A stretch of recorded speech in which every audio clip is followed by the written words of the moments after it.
Indian ശതകോടീശ്വരൻ Mukesh അംബാനിയുടെ Reliance group 50 വർഷം പഴക്കമുള്ള ഡ്രിങ്കിംഗ് ബ്രാൻഡായ കാമ്പ കോളയെ വീണ്ടും അവതരിപ്പിക്കാൻ ഒരുങ്ങുന്നുവെന്ന വാർത്തയാണ് ഇപ്പോൾ പുറത്തുവരുന്നത്. കഴിഞ്ഞ ഓഗസ്റ്റിലാണ് കാമ്പ കോളയുടെ നിർമ്മാതാക്കളായ പ്യൂവർ ഡ്രിങ്ക്സിൽ നിന്ന് 220 മില്യൺ രൂപയ്ക്ക് ബ്രാൻഡ് വാങ്ങിയത്. കോള, നാരങ്ങ, ഓറഞ്ച് ഫ്ലേവറുകളിലാണ് ഇവ ഉപഭോക്താക്കൾക്ക് ലഭ്യമാവുക.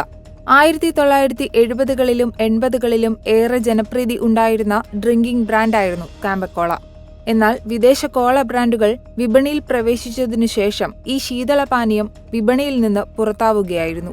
ഈ യഥാർത്ഥ ഐക്കോണിക് ബ്രാൻഡിന് വീണ്ടും ജീവൻ നൽകാൻ പുതിയ തലമുറയിലുള്ള ഉപഭോക്താക്കൾ കാമ്പ കോളയെ സ്വീകരിക്കണമെന്ന് റിലയൻസ് വക്താവ് ടൈംസ് ഓഫ് ഇന്ത്യയോട് പറഞ്ഞു. കാമ്പ കോളയുടെ ഇന്ത്യയിലെ കഥ ആരംഭിച്ചത് ഒരു കാലത്ത് കൊക്കക്കോളയുടെ കഥ അവസാനിച്ചിടത്തായിരുന്നു. 1950കളിൽ ഇന്ത്യയിലെത്തിയ കൊക്കക്കോള 1970കൾ വരെ രാജ്യത്തെ ഏറ്റവും ജനപ്രിയമായ ശീതളപാനീയ ബ്രാൻഡായിരുന്നു.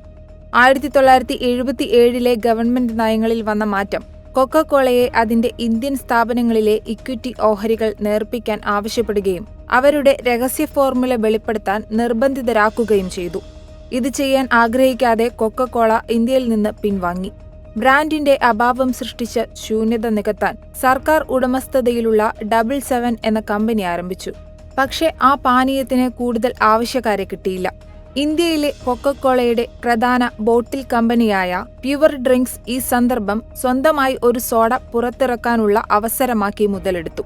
കാമ്പ കോള എന്നായിരുന്നു ഇതിന്റെ പേര്. അതേ കൊക്കക്കോള ഫോണ്ട് തന്നെയാണ് അവർ അന്ന് അതിനുപയോഗിച്ചതും. സ്വദേശീയമായ ശീതളപാനീയ ബ്രാൻഡ് യുവാക്കൾക്കുള്ള പാനീയമായി അവർ അവതരിപ്പിച്ചു. ബ്രാൻഡിന്റെ പരസ്യങ്ങൾക്ക് യുവത്വത്തിന്റെ ആകർഷണവും അവിസ്മരണീയമായ ടാഗ് ലൈനുകളും ശക്തമായ ദേശീയ ബന്ധവും ഉൾപ്പെടുത്തി കാമ്പ കോളയുടെ വിപണനവും തുടങ്ങി.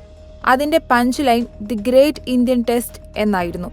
ഒരു തലമുറയ്ക്ക് ഇപ്പോഴും ഓർമ്മയുള്ള ഒരു ടാഗ് ലൈനാണിത്. കാമ്പ കോളയുടെ ഒരു പരസ്യത്തിൽ ബോളിവുഡ് നടൻ സൽമാൻ ഖാനായിരുന്നു അഭിനയിച്ചത്. പരസ്യങ്ങളെല്ലാം വലിയ ആഘോഷമായിരുന്നു.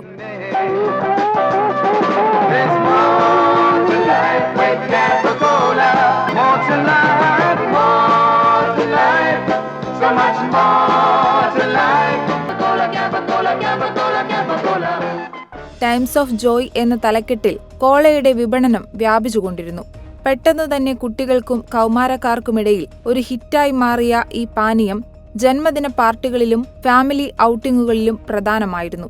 എന്നിരുന്നാലും കാമ്പ കോള അതിന്റെ മുൻഗാമിയായിരുന്ന കൊക്കക്കോളയുമായി പൊരുത്തപ്പെടുന്നില്ലെന്ന് ചിലർക്ക് തോന്നിയിരുന്നു. ഒരിക്കൽ പരസ്യ ചലച്ചിത്ര നിർമ്മാതാവ് അലിക് പദംസി അതിനെ അനുകരണ ബ്രാൻഡ് എന്ന് വിശേഷിപ്പിക്കുകയുണ്ടായി.